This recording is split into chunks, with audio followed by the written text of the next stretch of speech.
আজ অনেক ভোর থেকে উঠে কাজবাজগুলো শুরু করেছি। ভোরবেলা থেকে ওঠা অভ্যাসটা আমার সেই কলেজ লাইফ থেকে।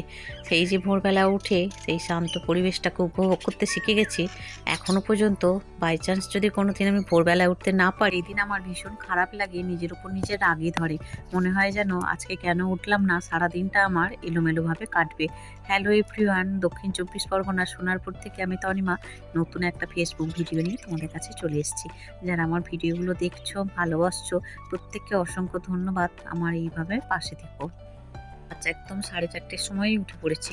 উঠে পড়ে এই যে দেখো ছাদে চলে এসেছি। এসে আর এই যে জামা কাপড়গুলো মেলে দিয়ে তুলসী থানটা ধুয়ে দিলাম, আর দিয়ে গাছে একটু টুকটাক জল দিয়ে দিচ্ছি। এরপরে অন্যান্য কাজগুলো আছে, সারাদিনে কাজকর্ম সব কিছু তোমাদের সাথে শেয়ার করতে থাকবো একটু একটু করে। ভোরবেলা যেহেতু উঠেছি, ছাদে এসে এত সুন্দর ঠান্ডা পরিবেশ আর চারিদিকটা একদম নিরিবিলি শান্ত, একটু হেঁটেও নিচ্ছি। ভোরবেলা উঠে ছাদে এসে হাঁটতে ভালোই লাগে, তবে এই এক দু ফোঁটা করে দেখছি বৃষ্টিও পড়ছে। ভোরবেলাতে উঠে মাইন্ড যেরকমভাবে ফ্রেশ থাকে, তখন কিন্তু খুব কম সময়ে অনেক কাজ তুমি করে ফেলতে পারবে। এই যে দেখো হাঁটছি আর এদিকে মনে মনে ভাবছি কোনটার পর কোনটা কী করব। মানে মনে হয় একসাথে সব কাজই করে ফেলি। ভোরে উঠে গায়ে জলটা ঢেলেছিলাম, এসে এই যে গোপাল সোনা গৌরমিতাকে স্নানটা করিয়ে দিচ্ছি। একটু জলের মধ্যে তুলসী পত্র দিয়েছি, আর ভালো করে স্নান করিয়ে বস্ত্র পরিয়ে নেব।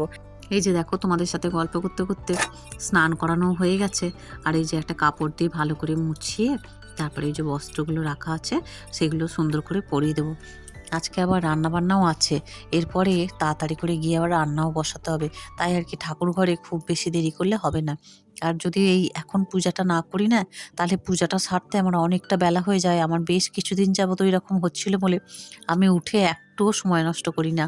মানে উঠেই আগে জামা কাপড়টা ছেড়ে নিচে যাই, উঠানে জল টল দিয়ে একেবারে উঠানটা ভালো করে পরিষ্কার করে দিয়ে দড়ি জল ছড়া দিয়ে গায়ে জল ঢেলে চলে আসি। এসে আর এই যে ঠাকুরের দেখো কাজবাজগুলো সারি। দেখো এই যে ঝুড়িটা যেহেতু বড়, তাই ফুলগুলো একটু নিচেই আছে। কি একটা আওয়াজ হচ্ছে, বারবার আমি পেছন দিকে ঘুরছি, কারণ ভোরবেলা উঠে না একটু কাজবাজ করলে একটু আওয়াজ টাওয়াজ হলেই দেখবে, মানে শান্ত পরিবেশ যেহেতু থাকে, আমি ভাবছি আওয়াজ হচ্ছে কেন। ওই যে ঝিরিঝিরি হালকা বৃষ্টি পড়ছে আর দরজাটা হাওয়ায় একটু নড়ছে আর কি। যাই হোক, এদিকে দেখো সুন্দর করে পূজাটাও দিয়ে নিলাম। দেখো মনটাও মানে অনেকটা শান্তি হলো। তো পালসোনাকে হার বাঁশি সমস্ত কিছু পরিয়ে নিয়েছি, দোলনায় বসিয়ে দিয়েছি, একটু দোল খাইয়েও দিলাম। কারণ এই যে সকালবেলা একটু সাজুগুজু করে দোল খেতে বেশ গোপাল সোনার ভালোই লাগে। চলো গোপাল সোনার সাথে সাথে এই সমস্ত ভগবানের দর্শন তোমাদের করিয়ে দিই। অল্প কটা ফুল তো এনেছি, সব ফুল আমি কিন্তু আনিনি, কারণ এই যে ভোরবেলা তো আর সব কিছু অত কুড়িয়ে ফুল মানে আনা যায় না, কারণ সময় লাগে। জামা কাপড় অনেকগুলো মিলে দিয়েছি। সকালবেলায় উঠে 4:30 থেকে 6:30 পর্যন্ত সংসারের সমস্ত কাজ বাজ সেরে পূজা সেরে ভিডিওটা এডিট করলাম। আজকে সকাল সকাল মনটা আমার ভীষণ শান্তি থাকছে। যদি ভিডিও এডিটটা কমপ্লিট থাকে, যারা আমরা ভিডিও বানাই তাদের যে মনে কতটা শান্তি হয় তা তারা বোঝে। যাই হোক, এদিকে সব কিছু কাজ হয়ে গেছে, আশা করি মেয়ে আর ওর বাবা উঠে পড়েছে নিচে। চলো গিয়ে দেখি কি অবস্থা। এদিকে কাজগুলো তো হয়ে গেছে, ওটাই আমার শান্তি। তবে নিচে এসে দেখলাম মেয়ে কিন্তু তখনও ঘুমোচ্ছে, ওর বাবা উঠে পড়েছে কিন্তু মেয়ে ঘুমোচ্ছে। ও কিন্তু অনেক তাড়াতাড়ি উঠে পড়ে, প্রত্যেক দিন যেহেতু ওঠে তাই অনেক তাড়াতাড়ি ওঠে। আজকে একটু লেট করে উঠলো। যাই হোক, এদিকে চা করে নিয়েছি, মেয়েকেও ডাকলাম, সোনার বাবাকেও চা দিলাম। মেয়ে এখন মশারির ভেতরেই আছে, বললাম সোনায় চা খেয়ে নে। ও চা খেয়ে আবার এখন ড্রয়িং করতে বসেছে। আগে কিছুটা করা ছিল, আবার এখন বাকিটুকু করছে। তো ড্রয়িং করে সোনার ভাত খাওয়া হয়ে গেছে। আমি তো জানো রোজ ভাতটা করে নিই আগে রবিবার। তো ভাত, আলু সেদ্ধ, ডাল সেদ্ধ এগুলো খেয়ে নিয়েছে। এখন এই যে রেডি হয়ে যাচ্ছে ড্রয়িং ক্লাসে, আর সোনার বাবা যাবে বাজারে। একেবারে ওকে দিয়ে বাজার হাট করে তারপরে নিয়ে আসবে আর কি।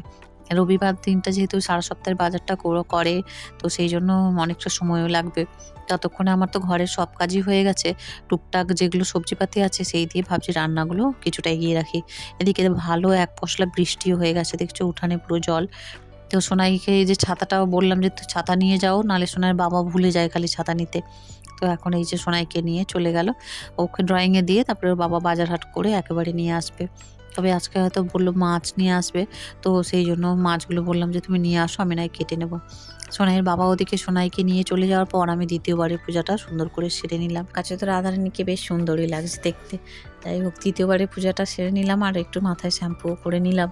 যেহেতু পরের দিন সোমবার, তারপরে মঙ্গলবার, মানে শ্রাবণ মাসের সোমবার, মঙ্গলবার এগুলোতে শ্যাম্পু করি না আর কি।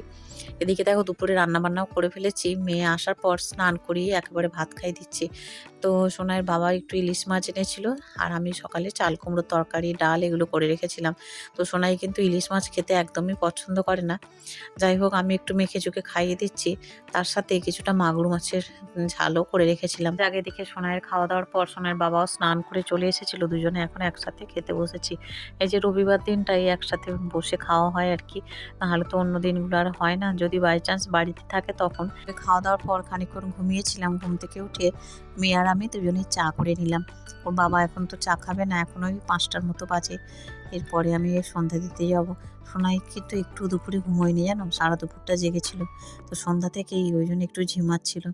এখন ওই যে ঠাকুর প্রণাম করে সন্ধ্যা টন্ধা নিবেদন করে গোপালকে শয়নে দিয়ে একেবারে নিচে চলে যাব।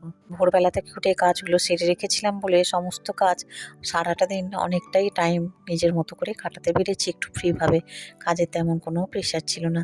সেই জন্যই ভোরে ওঠা লোভটা আমি কিছুতেই সামলাতে পারি না।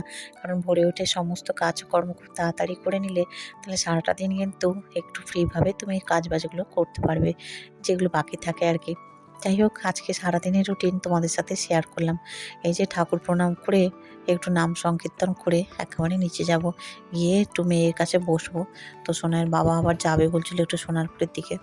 যাই হোক এদিকে ঠাকুর প্রণাম করে নিলাম, একেবারে গোপাল সোনাদের শয়নে দিয়ে দেবো। দিয়ে ঠাকুর ঘরের লাইটটা নিভিয়ে একেবারে চলে যাবো আর কি। ঠাকুরের বাসন কোসনগুলো মেঝে ধুয়ে গুছিয়ে এসে মেয়েকে একটু চাউমিন করে দিলাম, ওর বাবাকে মুড়ি দিলাম, আমিও মুড়ি নিলাম। এরপরে সোনাই বই পড়বে। আজকে এই ভিডিওটা বড় করে নিই, এই পর্যন্তই রাখলাম। সবাই ভালো